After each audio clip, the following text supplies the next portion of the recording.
उन्हाळ्यामध्ये विशेष अशा भाज्या काही मिळत नाही आणि जेवण्याची सुद्धा इच्छा नसते कारण खूप गरमीचा त्रास होत असतो.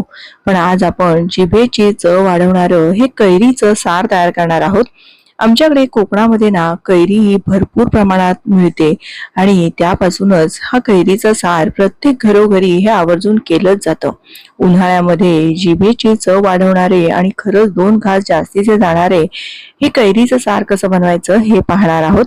नमस्कार, मी प्रिया, तुमच्या सगळ्यांचं खूप खूप मनापासून स्वागत. इथे मी ही मोठी अशी तोतापुरी कैरी घेतलेली आहे आणि स्वच्छ धुवून पुसून घेतलेली आहे. आता याचं हे वरचं जे साल आहे ते आपल्याला काढून घ्यायचं आहे. देठाचा भाग काढून घ्यायचा आणि मग साल काढण्याने सगळं साल असं व्यवस्थित काढून घ्यायचं. कारण काय असतं, कधी कधी ना या सालीमध्ये बराचसा तुरटपणा असतो किंवा काही कडसर चव येऊ शकते, म्हणून आपल्याला ही साल काढणं गरजेचं आहे. आता कैरीचे आपल्याला मोठे मोठेच काप तयार करून घ्यायचे, फार लहान काप करायचे नाही. कारण कैरी शिजायला ना फारसा काही वेळ लागत नाही आणि फार अशी अगदी गाळ झालेली कैरी सुद्धा आमटीमध्ये किंवा या सारामध्ये छान लागत नाही. थोडेसे जे चंक्स असतील तर आपल्याला व्यवस्थित आमटीमध्ये हे कैरीच्या फोडी खाता सुद्धा येतात.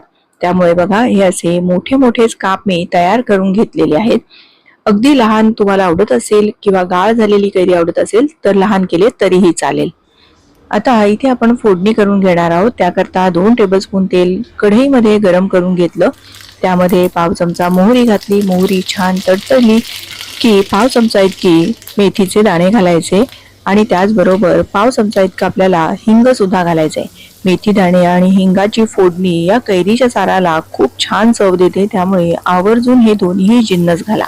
त्यानंतर आपण तयार करून घेतलेल्या या कैरीच्या फोडी घालायच्या आणि फोडणीमध्ये या कैरीच्या फोडी चांगल्या अशा परतून घ्यायच्या आहेत. आता यावर आपल्याला झाकण ठेवायचं आहे आणि ही कैरी चांगली अशी शिजू द्यायची. गॅस अगदी लहान ठेवायचा, साधारण 1-2 मिनिटामध्ये कैरी छान शिजते.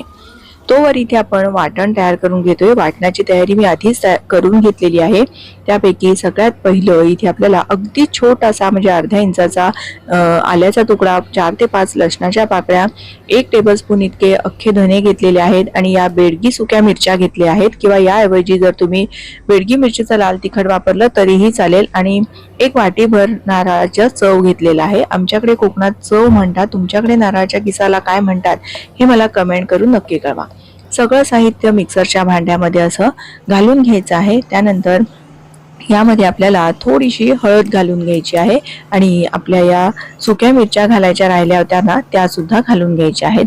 जर मिरच्या नसतील तर तुम्हाला मी जसं सांगितलं तसं बेडगी मिरचीचं लाल तिखट घातलं तरीही चालेल आणि पाणी घालून अगदी बारीक गंधासारखं हे वाटण आपल्याला करून घ्यायचं आहे. तोवर इथे आपली कैरी सुद्धा व्यवस्थित शिजली असेल. झाकण काढून आपण एकदा हे पाहून घेऊ. पण मी ना फोडणीमध्ये कढीपत्ता घालायचे विसरले होते, म्हणून आता यामध्ये कढीपत्ता घालून घेणार आहे. माझ्याकडे ताजा कढीपत्ता नव्हता, त्यामुळे मी हा थोडासा सुकलेला कढीपत्ताच वापरलेला आहे. पण ताजा जर असेल तर फोडणीमध्ये आवर्जून घाला. आता हे तळापासून चांगलं असं हलवून घेतलं. बऱ्यापैकी कैरी इथे शिजलेली आहे आणि आता आपण तयार करून घेतलेले हे जे वाटण आहे ते अगदी बारीक वाटायचं आहे, हे मात्र नक्की लक्षात ठेवा.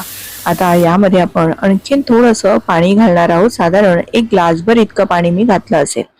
छान असा मस्त दाटसर आपल्याला हा कैरीचा सार तयार करायचा आहे. फार अगदी पातळ सुद्धा करायचं नाही. भातावर किंवा पोळी बरोबर आपल्याला कुस्करून सुद्धा खाता आलं पाहिजे. भाताबरोबर, भाकरी बरोबर, कशाबरोबरही हे सार खूप छान लागतं. चवीपुरतं आता यामध्ये मीठ घातलं आणि कैऱ्या कितपत आंबट आहे त्या अंदाजाने आपल्याला यामध्ये गूळ घालायचा आहे.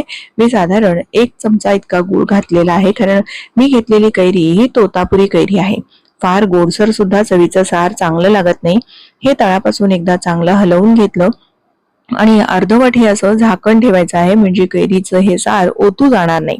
आता बघा, चांगली याला खदखदून अशी उकळी आल्यानंतर आपलं हे खरं तर कैरीचं सार बनवून तयार झाले. कारण आपण आधीच कैरी शिजवून घेतली होती, त्यामुळे फारसा वेळ कैरी शिजायला काही लागत नाही. मस्त असं आपलं हे कैरीचं सार बनवून तयार झालंय. अगदी जेवायला बसायच्या 10 मिनिटा आधी जरी तुम्ही हे कैरीचं सार तयार केलं ना, तरी सुद्धा झटकेपट तयार होतं आणि जिभेची चव वाढवतं. कैरी व्यवस्थित शिजलेली आहे. यापेक्षा जास्त जर तुम्हाला आवडत असेल तर जास्त शिजवलीत ना तरीही चालेल, पण फार जास्त सुद्धा शिजवू नका, नाही तर कैरीचा गाळ होतो. आता बारीक चिरलेली कोथिंबीर घालायची आणि गॅस बंद करायचा. आपलं हे कैरीचं सार बनवून तयार झालं आहे. गरमागरम भात असो किंवा पोळी असो, भाकरी असो किंवा अगदी नुसतं वाटीमध्ये घेऊन प्यायला सुद्धा हे सार खूप छान लागतं. आणि मुळात म्हणजे तोंडाला चव नसेल ना तरी सुद्धा हे सार प्यायल्याने मस्त अशी चव येते. आणि उन्हाळ्यामध्ये भाज्या वगैरे काही व्यवस्थित अशा मुबलक मिळत नाही, तर अशा वेळी तुम्ही या कैरीच्या साराची ही कृती नक्की करून पहा. व्हिडिओ थोडा जरी आवडला असेल तर प्लीज व्हिडिओला एक लाईक करा. तुमच्या मैत्रिणींना, नातेवाईकांना जास्तीत जास्त शेअर करा.